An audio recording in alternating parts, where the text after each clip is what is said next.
गांव में जब सूरज की पहली किरणें पड़ती थीं, तो पूरा गांव बैलों की घंटियों और पंछियों के चहचहाने से गूंज उठता था।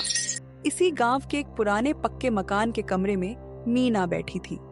मीना, जिसकी उम्र अभी सपनों में खोने की थी, अपनी सादगी और सुंदरता के लिए पूरे गांव में जानी जाती थी।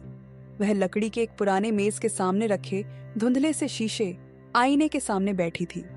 वह अपनी आंखों में बड़े जतन से काजल लगा रही थी। काजल की वह काली रेखा उसकी आंखों की गहराई को और बढ़ा रही थी। वह अपनी ही परछाई को देख रही थी, पर उसकी सोच कहीं और थी। वह सोच रही थी कि क्या उसकी पूरी जिंदगी इसी गांव की धूल भरी गलियों और चूल्हे के धुएं में बीत जाएगी। तभी दरवाजा चरमराया और उसकी माँ सरस्वती कमरे में दाखिल हुई। उनके चेहरे पर उम्र की लकीरें और घर की चिंताओं का साया था। अरे ओ मीना, कितनी बार तुझे आवाज दी, तू सुनती क्यों नहीं है? जब देखो इस निर्जीव शीशे में अपनी सूरत निहारती रहती है।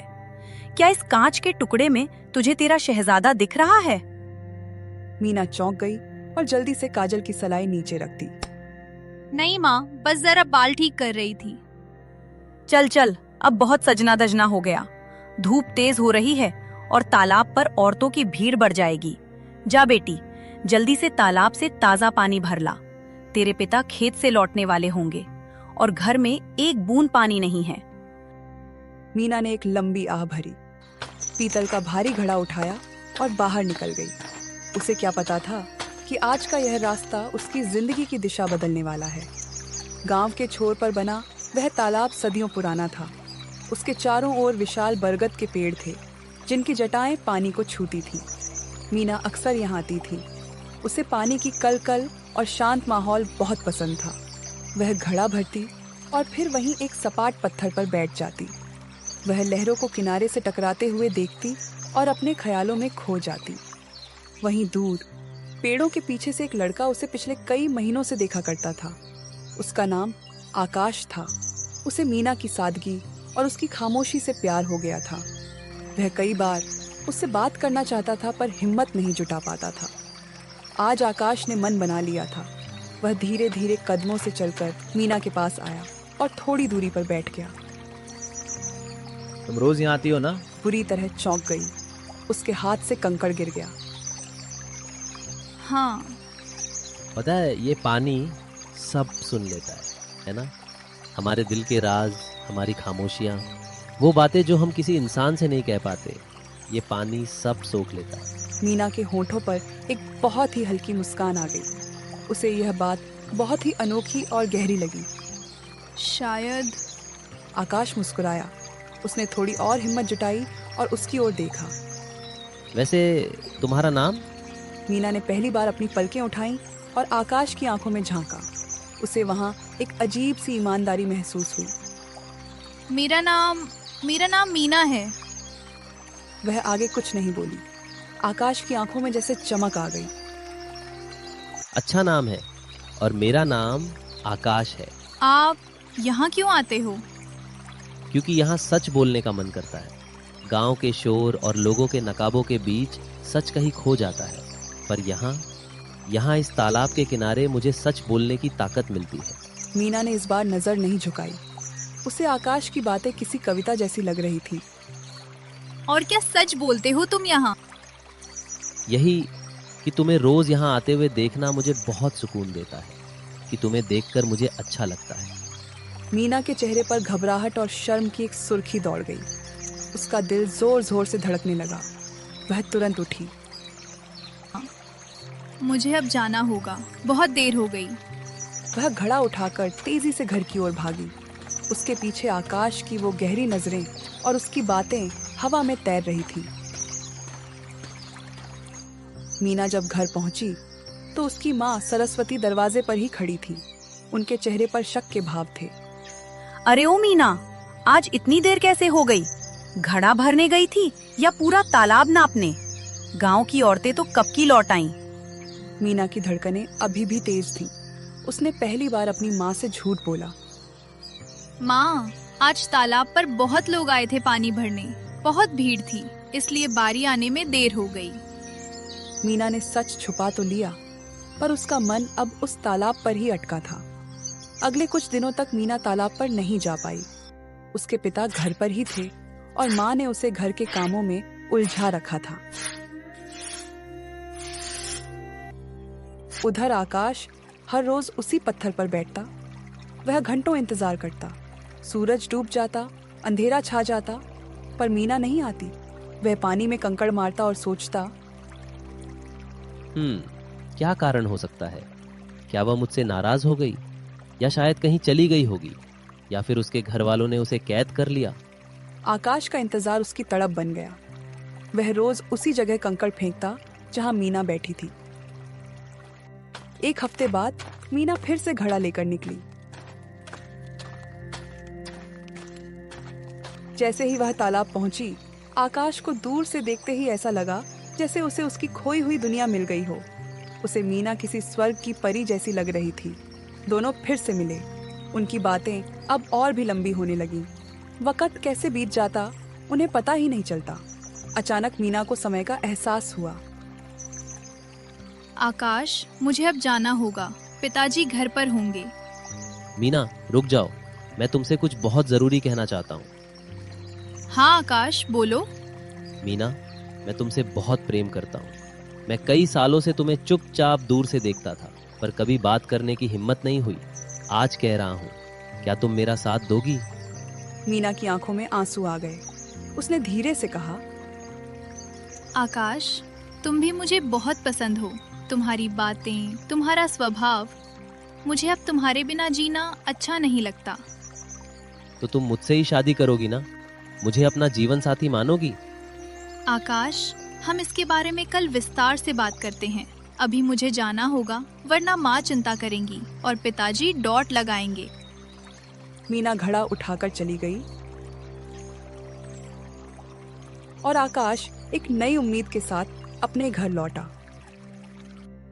जब मीना घर पहुंची तो उसने देखा कि माहौल बहुत तनावपूर्ण है। उसके पिता रामदीन बैठे हुक्का पी रहे थे और उनकी आंखें गुस्से से लाल थीं। सरस्वती पास ही खड़ी कांप रही थी। इतनी देर क्यों हो गई आने में? कहाँ मुंह मार रही थी तू? पिताजी, वो मेरी सहेली मिल रही थी आज तालाब के पास। सहेली? तेरी तो 2 ही सहेलियां हैं। एक गांव गई है और दूसरी शहर। फिर कौन सी सहेली मिल गई तुझे? माँ, वो ज्योति की छोटी बहन मिल रही थी, उसी से बातें करने लगी। अरे रुक, ये क्या फालतू की बातें लेकर बैठ गई? देख मीना, तेरी अब उम्र हो गई है।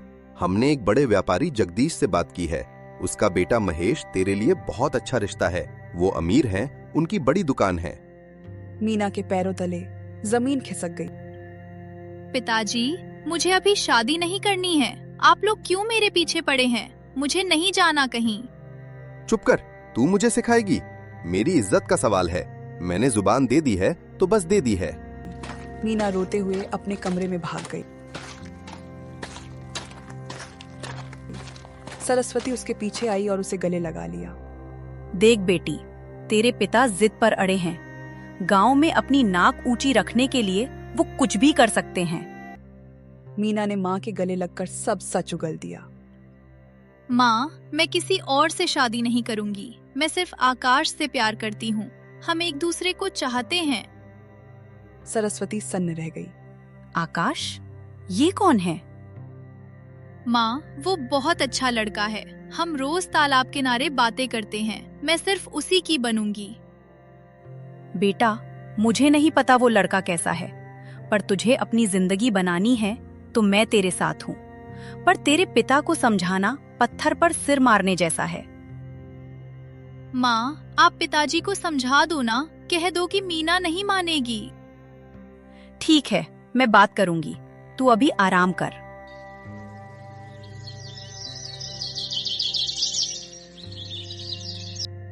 अगली शाम मीना फिर तालाब पहुंची। इस बार उसके हाथ में घड़ा नहीं था। वह बदहवास थी। आकाश उसे देखते ही परेशान हो गया। क्या हुआ मीना? आज ये फूल मुरझाया हुआ क्यों है? और घड़ा कहाँ है? आकाश, मेरे पिताजी मेरी शादी कहीं और तय कर रहे हैं। वे किसी व्यापारी के बेटे महेश से मेरा रिश्ता जोड़ना चाहते हैं। आकाश का चेहरा उतर गया, पर उसने हिम्मत दी।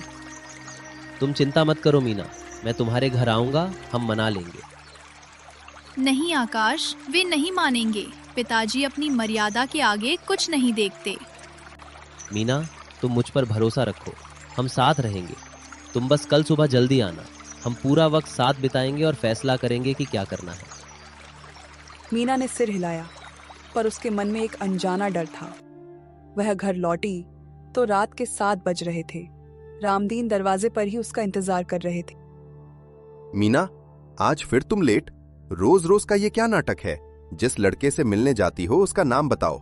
मेरी इज्जत मिट्टी में मिला रही है तू। मीना को लगा कि अब सच बोलने का ही एक रास्ता है। पिताजी, मैं एक लड़के से मिलने जाती हूँ। हम दोनों एक दूसरे से प्यार करते हैं। मैं उसी से शादी करूंगी। रामदीन आग बबूला हो गए। उन्होंने मीना को एक जोरदार थप्पड़ जड़ दिया। प्यार? इस गांव में शादियां खानदान देखकर होती हैं, आवारा लड़कों से नहीं। कल ही महेश और उसके पिता यहाँ आ रहे हैं, वही तेरा पति बनेगा। सरस्वती बीच में आई। तू अभी आराम कर। क्यों चिल्ला रहे हैं आप? शादी तो इसे करनी है ना। इसने अपने लिए लड़का ढूंढ लिया है। एक बार जाकर देख तो लेते कि वो कैसा है। तू चुप रहे सरस्वती। हम ऐसे ही किसी ऐरे गहरे के घर नहीं जाएंगे। मेरी इज्जत की कीमत तू क्या जाने। कल रिश्ता पक्का होगा। मीना रोती हुई कमरे में चली गई। अगले दिन व्यापारी जगदीश और उसका बेटा महेश घर आए। महेश दिखने में घमंडी और नशेड़ी सा लग रहा था। बातों बातों में मीना को चाय पानी लाने के लिए बुलाया गया। महेश उसे हवस भरी नजरों से देखने लगा। मीना ने साहस जुटाया और सबके सामने कहा, पिताजी, मुझे ये शादी नहीं करनी। रामदीन ने तुरंत बात टाली।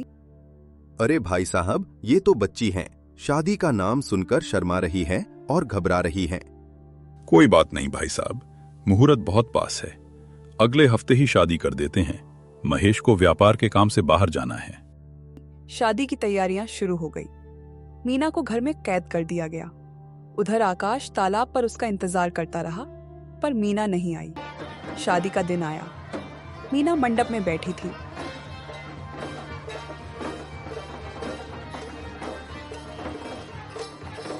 महेश के चेहरे पर जीत की मुस्कान थी और मीना की आंखों से आंसुओं का सैलाब बह रहा था। रामदीन खुश थे कि उनकी इज्जत बच गई। शादी के बाद मीना अपने ससुराल पहुंच गई। इधर आकाश तालाब पर बैठा था, तभी उसका दोस्त राहुल दौड़ता हुआ आया। आकाश भैया, आप यहाँ बैठे हैं? मीना दीदी की शादी हो गई। अभी तो डोली भी विदा हो गई होगी। झूठ, तू झूठ बोल रहा है राहुल। मीना ऐसा नहीं कर सकती। मैं सच कह रहा हूँ भैया, पूरे गांव में मिठाई बट रही है। आकाश पागलों की तरह दौड़ता हुआ मीना के घर पहुंचा। वहां सन्नाटा था। रामदीन को देखते ही आकाश चिल्लाया, आपने उसकी शादी कहीं और क्यों कर दी? वो मुझसे प्यार करती थी। आओ आकाश, तुम्हारा ही इंतजार था। अब तो शादी हो गई, अब क्या लेने आए हो? जा यहाँ से, वरना गांव वालों को बुलाऊंगा। आकाश रोता हुआ वहां से चला गया। उधर मीना के ससुराल में असली नर्क शुरू हुआ। महेश एक शराबी था। वह रोज रात को शराब पीकर आता और मीना को गालियां देता। तू यहाँ रानी बनने आई है, तू मेरी दासी है।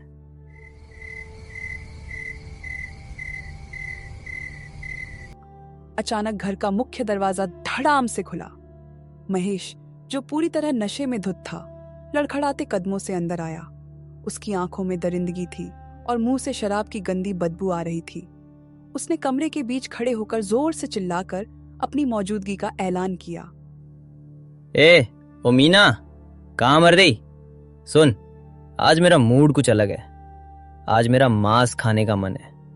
जा रसोई में और जल्दी से मेरे लिए गरम गरम मांस बना कर ला।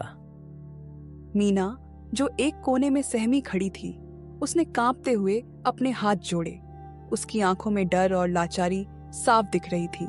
महेश, आप जानते हैं मैं मांस को हाथ भी नहीं लगाती। ना ही मुझे बनाना आता है और ना ही इस घर में कभी बना है। रात के 12 बज रहे हैं, मैं कहाँ जाऊंगी? कृपया आज दाल रोटी खा लीजिए, मुझे मजबूर ना करें। मीना की ये बात सुनकर महेश का गुस्सा 7वें आसमान पर पहुंच गया। तेरी इतनी हिम्मत कि तू मुझे मना करेगी।